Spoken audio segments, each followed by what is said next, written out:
Pada praktikum kali ini, saya akan menguji tingkat atau sistem transportasi tumbuhan, yaitu tanaman amaranthus atau bayam. Nah, di sini ada 2 gelas yang berisi air, kemudian ada bayam, yang satu daunnya banyak, yang satu hanya terdapat 4 daun yang masih lengkap dengan akarnya. Kemudian ada pewarna makanan. Kemudian saya akan memasukkan beberapa tetes pewarna makanan untuk mewarnai air.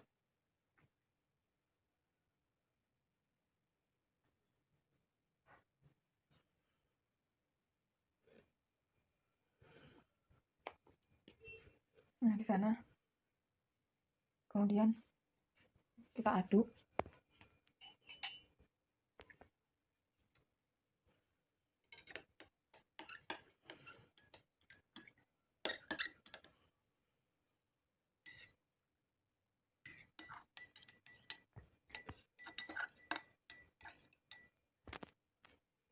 Warnanya sudah sama ya.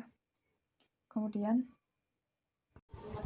kita masukkan bayam yang tadi ke dalam gelas satu-satu ya.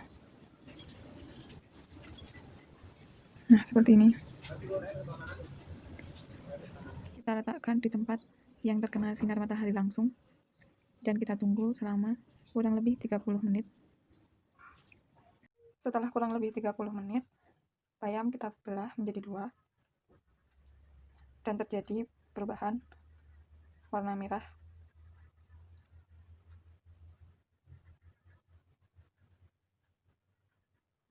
Pada percobaan ini, saya menggunakan bayam dengan akarnya.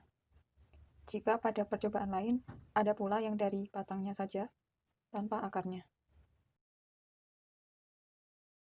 Pada praktikum kali ini, saya akan melakukan praktikum tentang fermentasi. Nah, di sini saya akan membuat fermentasi acar timun. Alat dan bahannya sebagai berikut. Ada wadah, gula dan garam, timun, pisau, talenan, bawang merah, bawang putih, cabai, lalu ada air, dan kemudian ada cuka. Lalu kita akan mengupas timun, bawang merah, bawang putih. Setelah timun, bawang merah, bawang putih, dan cabai dicuci, kemudian kita akan memotongnya. Setelah semua bahan diiris, saya menggeprek bawangnya, kemudian dicampur ke dalam toples. Saya akan menuangkannya.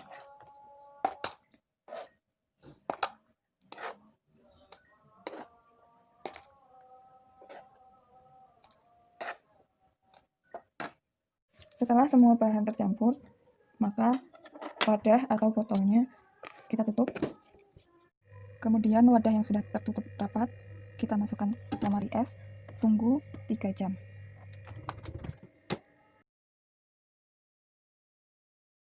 Pada praktikum selanjutnya, saya akan menguji bahan makanan, yaitu uji karbohidrat menggunakan betadine. Nah, sekarang saya menggunakan 8 sampel, yaitu tahu, nasi, pepaya, ubi ungu, gula pasir, biskuit, kentang, dan mie instan. Selanjutnya, saya akan meneteskan beberapa tetes betadine ke 8 sampel. Mari kita mulai meneteskan betadine ke tahu, nasi,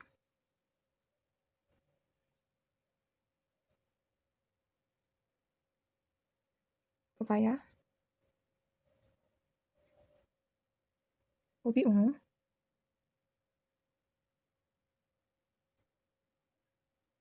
gula pasir, biskuit,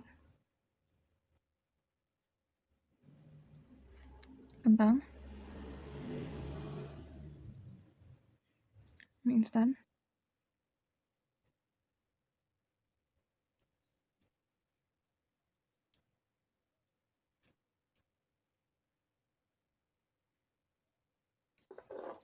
Nah, kita sudah meneteskannya ke 8 sampel. Kemudian kita amati satu persatu. Apabila betadin atau larutan iodin dapat merubah warna sampel menjadi biru kehitam-hitaman, maka teridentifikasi bahwa sampel tersebut mengandung karbohidrat. Kita mulai dari tahu. Tahu tidak berwarna biru kehitam-hitaman, maka tidak mengandung karbohidrat. Kemudian nasi berwarna biru kehitam-hitaman atau keungu-unguan, maka nasi mengandung karbohidrat. Kemudian pepaya tidak berwarna biru kehitam-hitaman, maka tidak mengandung karbohidrat.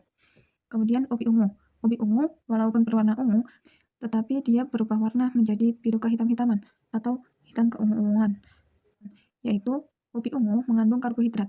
Kemudian gula pasir tidak berubah warna menjadi hitam atau biru keungu-unguan, maka gula pasir tidak mengandung karbohidrat. Kemudian biskuit berubah warna menjadi biru kehitam-hitaman, yaitu berarti biskuit mengandung karbohidrat. Kemudian kentang mengalami perubahan warna, yaitu kehitam-hitaman, berarti kentang mengandung karbohidrat. Kemudian mie instan berubah warna menjadi biru kehitaman, maka mie instan mengandung karbohidrat. Jadi, apabila sampel sudah kita beri tetesan betadin dan berubah warna menjadi biru tua, maka sampel tersebut mengandung karbohidrat. Pada praktikum selanjutnya, saya akan uji makanan, yaitu uji protein dengan menggunakan asam asetat atau cuka. Yaitu saya menggunakan 5 sampel, yaitu kecap, sari kacang hijau, kedelai, susu kambing etawa, dan putih telur. Yang kemudian ada air dan cuka. Pada uji makanan kali ini akan terjadi proses koagulasi atau penggumpalan yang diakibatkan karena pemanasan dan penambahan asam pada sampel yang kemudian akan dapat mempengaruhi keseimbangan dan beban muatan dari protein itu sendiri, kemudian terjadi koagulasi. Nah, selanjutnya saya akan memanaskan air terlebih dahulu. Setelah air mendidih, kita matikan, lalu tunggu sebentar agar suhunya sedikit turun. Sembari menunggu suhu air turun, maka kita akan menuangkan beberapa tetes cuka ke dalam setiap sampel. Yang pertama, kita akan meneteskan kecap.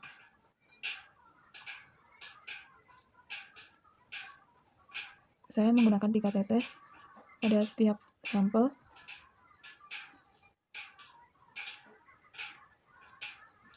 Nah, kemudian air dirasa sudah turun suhunya, kita masukkan semua sampel.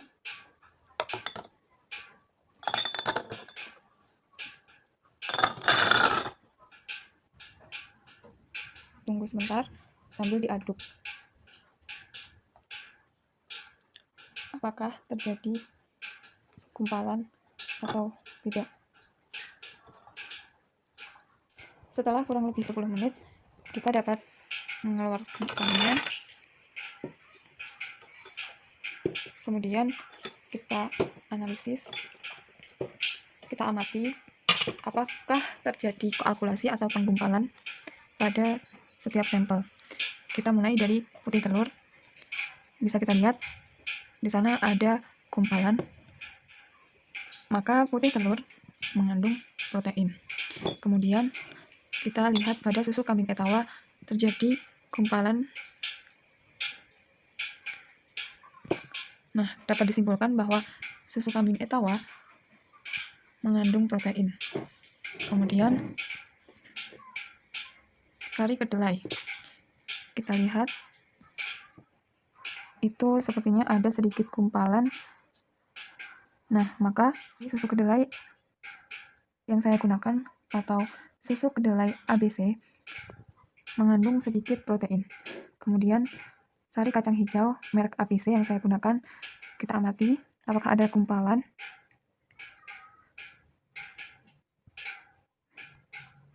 sepertinya tidak terlalu terlihat.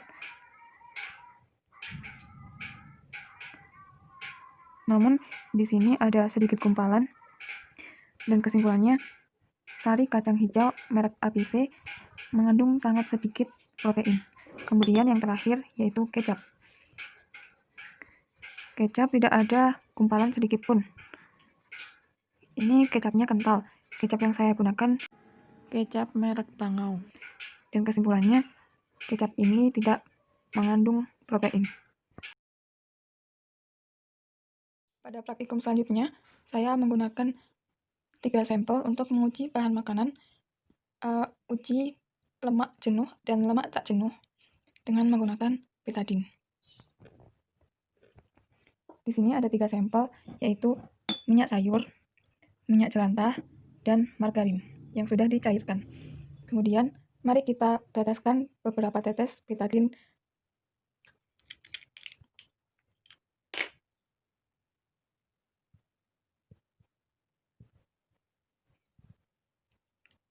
Apabila warna betadine berubah warna atau menghilang, maka sampel tersebut mengandung lemak tak jenuh.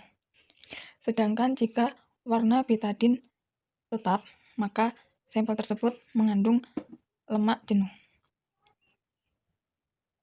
Bisa kita lihat di sini memecah atau memudar. Maka pada minyak sayur tidak terdapat lemak jenuh, atau bisa dikatakan minyak sayur mengandung lemak tak jenuh. Kemudian pada margarin betadine menghilang dan dapat disimpulkan bahwa margarin mengandung lemak tak jenuh. Kemudian pada minyak jelantah betadine tetap menggumpal dan dapat disimpulkan bahwa minyak jelantah mengandung lemak jenuh. Demikian praktikum dari saya, Oki Puspitasari Aryaningtyas, Program Studi PGMI, Semester 3, UIN Sunan Kalijaga, Yogyakarta. Terima kasih. Wassalamualaikum warahmatullahi wabarakatuh.